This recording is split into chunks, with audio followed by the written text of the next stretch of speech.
The book of Proverbs. The word proverb typically refers to a short, clever saying that offers some kind of wisdom, and this book has a lot of those. But they're almost all in the center section of the book, chapters 10 to 29. But there is way more going on in the book of Proverbs, especially at the beginning, chapters 1 through 9, and the conclusion, chapters 30 and 31. The book's been designed with an introduction, chapter 1, verses 1 through 9, and it first of all links this book to King Solomon. Now remember the story in 1 Kings chapter 3. Solomon had asked God for wisdom to lead Israel well. And so Solomon became known as the wisest man in the ancient world, and we're told in 1 Kings chapter 4 that he wrote thousands of proverbs and poems and collected knowledge about plants and animals. So Solomon was like the fountainhead of Israel's wisdom literature. So while not all the material in this book is written by him personally, he is where Israel's wisdom tradition began. The introduction says that by reading this book, you too can gain wisdom. Now, wisdom for most of us means knowledge, but the Hebrew word chokhmah means much more than just mental activity. It refers to action also. So think skill or applied knowledge. This is why back in the book of Exodus, chapter 31, it was artists and craftsmen in Israel who were said to have chokhmah.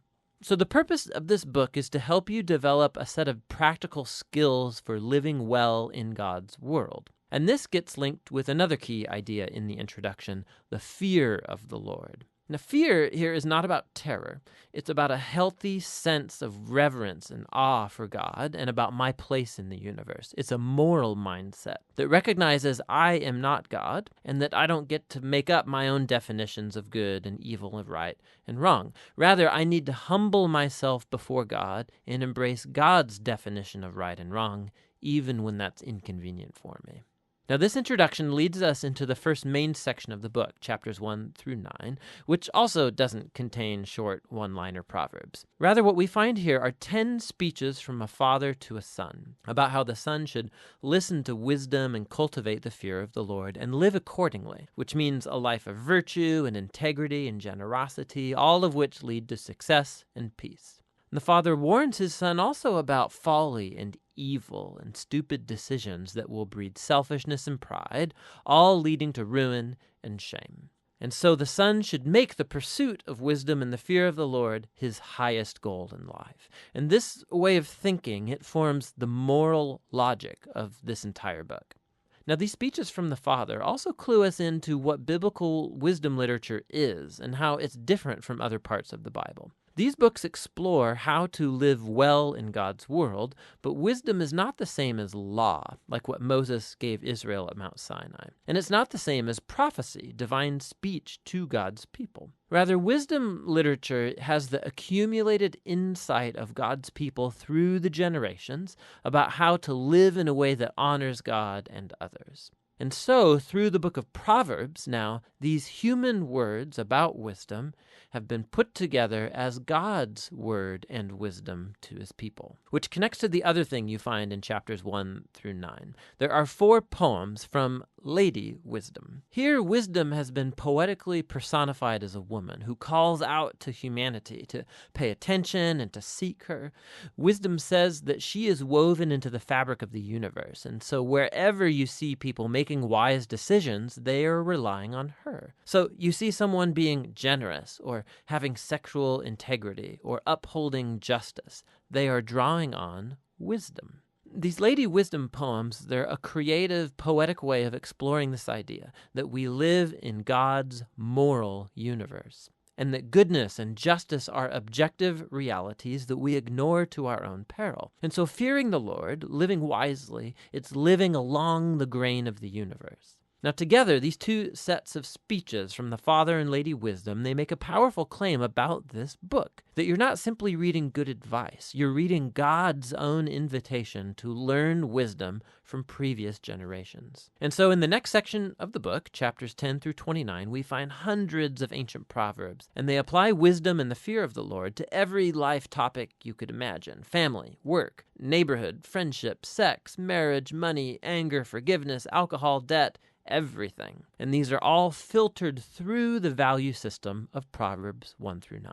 Now, these Proverbs, they're all pretty short. They're easy to memorize. And actually, this section of the book is meant to become a reference work that you return to time and time again throughout the years, which raises some important issues in learning how to read these Proverbs. First of all, Proverbs are by nature about probabilities. So you fear the Lord and you make wise, good choices, things will likely go well for you. And if you don't fear the Lord, you're foolish, your life will likely not go so well. Now, that is all often true, but not always. Which leads to the next point, that Proverbs are not promises. They're not formulas for success. So, some Proverbs, for example. The fear of the Lord prolongs your life, but the years of the wicked are cut short.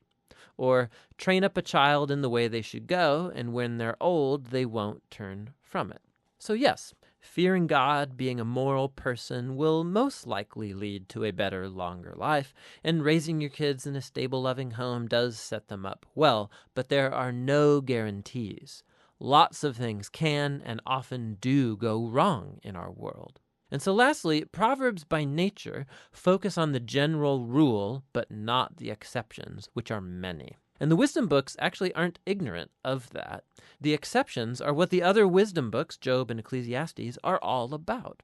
And together, these acknowledge that life is too complex for simple formulas, which is why we need all of the wisdom books together to get the bigger picture. This all leads to the final section of the book, two large collections of poems. First, poems from a man named Agur, who begins by acknowledging his own ignorance and folly and his great need for God's wisdom. And then Agur discovers that divine wisdom has been given to him in the scriptures, which teach him how to live well. And so Agur is put before us as like a model reader of the book of Proverbs, somebody who's always open to hearing God's wisdom through the scriptures. The final poems are connected to a man named Lemuel. He's a non-Israelite king, and he passes on the wisdom that was given to him by his mom. It's guidance for being a wise and just leader. And then the final poem is an acrostic or an alphabet poem where each line begins with a new letter of the Hebrew alphabet. And the entire poem's about the woman of noble character.